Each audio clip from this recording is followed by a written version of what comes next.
এবার টালিগঞ্জের ছবি রাখবো আপনাদের সামনে। সেখানেও সুপার চেকিং এ কিভাবে গড়মিল ধরা পড়েছে দেখুন।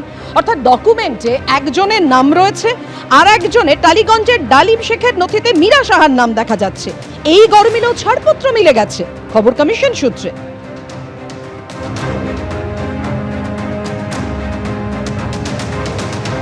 অতনু, তুমি যে বিষয়গুলো তুলে ধরলে, আজকে সুপ্রিম কোর্টে একের পর এক বিষয় নিয়ে একেবারে কড়া নির্দেশ, বেনজির নির্দেশ দিল সর্বোচ্চ আদালত। এবং রাজ্য সরকারের প্রসঙ্গে বলতে গিয়ে তিনি যে আশাহত হয়েছেন সুপ্রিম কোর্টের প্রধান বিচারপতি, কারণ তিনি যে বলেছেন যে রাজ্য যে সর্বপ্রকার সহযোগিতা করবে কমিশনকে, সেটাই আশা করেছিল সুপ্রিম কোর্ট, এবং সেটা যে হচ্ছে না তার জন্য আশাহত তিনি। এবার আপনাদের দেখাবো আইনজীবী কল্যাণ বন্দ্যোপাধ্যায়, রাজ্যের আইনজীবী কল্যাণ বন্দ্যোপাধ্যায়, তিনি কি বলেছেন দেখুন।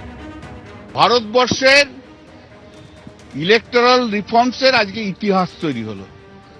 এই যে চিফ ইলেকশন কমিশনার ভাবতো তিনি ছাড়া কিছু হবে না, আজকে তা শেষ। Chief justice of Calcutta high court তিনি জুডিশিয়াল অফিসার্স অ্যাপয়েন্ট করবেন ইন দি লেভেল অফ, মানে লেভেলটা হচ্ছে ডিস্ট্রিক্ট জাজ এবং অ্যাডিশনাল ডিস্ট্রিক্ট জাজের লেভেলে, এবং এক্স জুডিশিয়াল অফিসারদেরও অ্যাপয়েন্টমেন্ট করতে পারেন। তারা ডিসাইড করে নেবে যে এই ক্লেমগুলো কারেক্ট কি নট কারেক্ট। অতএব final decision will be taken by the judicial officers, যাদেরকে আজকে সুপ্রিম কোর্টের অর্ডারের মধ্যে দিয়ে দিল। সুপ্রিম কোর্ট কথাও বলেছে যে ভারতবর্ষের সংবিধানে মানুষের অধিকার হচ্ছে সবচেয়ে বড় অধিকার। যত ডকুমেন্ট আছে যেগুলো আপলোড দিয়েছে আপলোডও হয়নি, সেই ডকুমেন্টকেও এক্সামিন করতে হবে। ল অ্যান্ড অর্ডার যা আছে সেই ল অ্যান্ড অর্ডার যাতে মেনটেন হয়, সেই ল অ্যান্ড অর্ডার দেখতে প্রতিটি এসপি কে বলেছে এই যে এক্সারসাইজটা যখন হবে তখন এসপি তার পুলিশ ফোর্স নিয়ে যা যা হেল্প করার করতে হবে। স্টেট গভর্নমেন্টকে সমস্ত ইনফ্রাস্ট্রাকচার দিতে হবে, যেখানে যেখানে এক্সারসাইজগুলো হবে সেখানে সেই এক্সারসাইজ। দেখুন, প্রথম থেকেই রাজ্য সরকারের সঙ্গে নির্বাচন কমিশনের যে সংঘাতের জায়গাটা তৈরি হয়েছে, এবং নির্বাচন কমিশন যে অসহযোগিতার অভিযোগ করে আসছে, সেটা হচ্ছে ডেটা এন্ট্রি অপারেটর এবং তারপর গ্রুপ বি অফিসারদের তালিকা দেওয়া নিয়ে, এবং সুপ্রিম কোর্ট নির্দেশও দেয়। আর এখানেই সুপ্রিম কোর্ট আজকে জানতে চায় গ্রুপ বি অফিসারদের কি অবস্থা। রাজ্য 8,500 গ্রুপ বি অফিসার দিয়েছে বলে কপিল সিব্বল জানান। আধিকারিক বদল নিয়ে যে নির্দেশ দেওয়া হয়েছিল তার কি অবস্থা জানতে চাইলেন সুপ্রিম কোর্টের প্রধান বিচারপতি সূর্যকান্ত। আমরা কিছু আধিকারিক বদল করতে চেয়েছিলাম, রাজ্য জানিয়েছে যে তারা বিচার করে দেখছে, জানায় নির্বাচন কমিশন। আশা করেছিলাম রাজ্য সহযোগিতা করবে, আমরা আশাহত।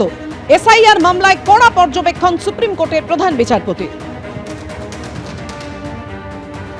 সুপ্রিম কোর্ট তো স্পষ্ট বলেছে তার অবজারভেশনে যে ক্লাস এ অফিসার কেন দেয়া হয়নি, এবং এটা ইচ্ছে করে করা হচ্ছে। কারণ এই ক্লাস এ বাংলাভাষী বাঙালি অফিসার দিলে পরে তারা বাংলা বুঝতে পারতেন, বাংলা পড়তে পারতেন, কথা বলতে পারতেন বাংলায়।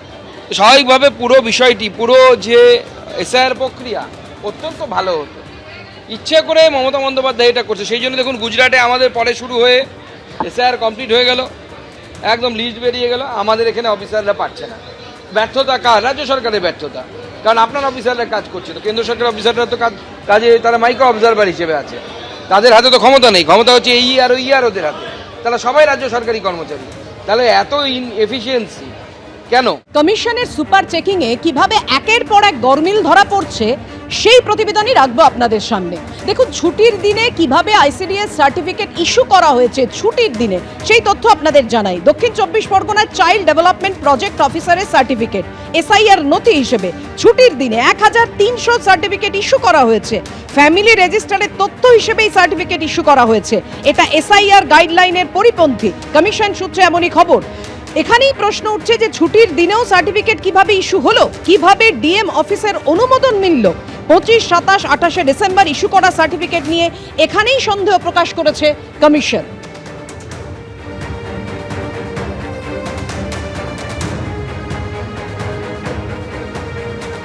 এবিপি আনন্দ, এগিয়ে থাকে, এগিয়ে রাখে।